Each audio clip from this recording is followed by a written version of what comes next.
கர்த்தருடைய பரிசுத்த நாமத்துக்கு மகிமை உண்டாவதாக. இந்த நாளிலுமாய் நாம் வாசிக்கிறதான கர்த்தருடைய வார்த்தை யோவான் 14ஆம் அதிகாரம் 1ஆம் வசனம்.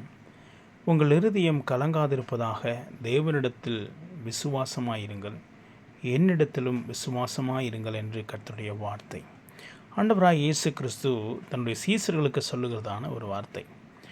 இது தேவன் எல்லாருக்கும் ஒரு பொதுவான ஒரு வார்த்தையை சொல்கிறார். உங்கள் இருதயம் கலங்கக்கூடாது என்று சொல்லி, எதையாவது குறித்து நாம் கலக்கம் அடைவோமானால், கவலைப்படுவோமானால், ஆண்டவர் சொல்லுகிறார், உங்கள் இருதயம் கலங்காதிருப்பதாக, தேவனிடத்தில் விசுவாசமாகவும் என்னிடத்தில், ஆண்டவராகிய இயேசு கிறிஸ்துவினிடத்தில் விசுவாசமாய் இருங்கள் என்று சொல்லுகிறார். ஒன்று, நாம் கலங்காதிருக்க வேண்டும். ரெண்டாவது, விசுவாசமாயிருக்க வேண்டும். தேவனிடத்திலும் இயேசு கிறிஸ்துவினிடத்திலும் நம்முடைய காரியங்களுக்காக விசுவாசமும், நாம் கலங்காதபடிக்கு தைரியம் உள்ளவர்களாக நாம் இருக்க வேண்டும் என்று ஆண்டவர் எதிர்பார்க்கிறார்.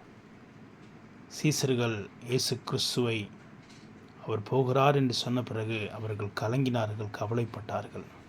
ஆனால் ஆண்டவர் அவர்களை பார்த்து சொன்னார், உங்கள் இருதயம் கலங்காதிருக்கட்டும், விசுவாசம்தான் முக்கியம் என்று சொன்னார்.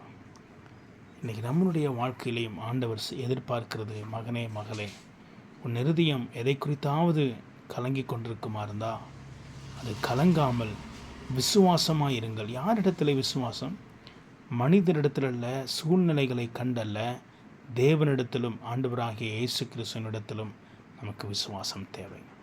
எந்த காரியத்துக்காக நாம் கலங்குகிறோமோ, எந்த காரியத்துக்காக விசுவாசம் இல்லாமல் நாம் கலங்கி நிற்கிறோமோ, அந்த காரியத்தை தேவனிடத்திலே நாம் கேட்க வேண்டும். ஆண்டவரே, எனக்கு விசுவாசத்தை தாரும், என் இருதயம் கலங்காமல் இருக்கட்டும், எனக்கு ஒரு பலனை தாரும், இந்த காரியங்களை ஜெயிப்பதற்கு, இந்த காரியத்தை மேற்கொள்வதற்கு, சிலாவிட்டால் ஒரு காரியத்தை சரி செய்வதற்கு எனக்கு கிருபை தாரும் ஆண்டவரே, விசுவாசத்தை தாரும் என்று கேட்பீர்களானால் ஆண்டவர் நிச்சயமாக உங்களுக்கு பலனை தருவார், விசுவாசத்தை தருவார்.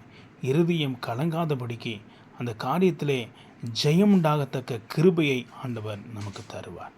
அதனால் சீசர்கள் அதற்கு பிறகு அவர்கள் தைரியம் அடைந்தார்கள், விசுவாசத்தோடு தேவனுடைய ராஜ்யத்தில் முன்னேறினார்கள். ஆண்டவருக்காக தன்னுடைய கடைசி மூச்சு இருக்கிற வரைக்கும் ஆண்டவருக்காக தன் ஜீவனையும் ஒப்புக் கொடுத்தார்கள். நீங்கள் நானுமாய் ஆண்டவருடைய சமூகத்தில் இருக்கிற நாம், இந்த வார்த்தையை வாசிக்கிற கேட்கிற நீங்கள் யாராயிருந்தாலும், ஒரு வேளை கலங்கியிருப்பீர்களானால், விசுவாசம் இல்லாமல் இருக்குமா இருந்தால் ஆண்டவரிடத்தில் கேளுங்கள். ஆண்டவரே, எனக்கு விசுவாசத்தை தாரும், கலங்குகிற இருதயம் என்னை விட்டு விலகட்டும் என்று சொல்லுங்கள். கர்த்தர் நிச்சயமாய் அதெல்லாம் மாற்றி போடுவார். எங்கள் அதிகமாக நேசிக்கிற அன்பின் பரலோக தகப்பனே, இந்த வார்த்தையை வாசிக்கிற கேட்கிற ஒவ்வொரு குடும்பத்தையும், நபரையும் ஆசீர்வதியும்.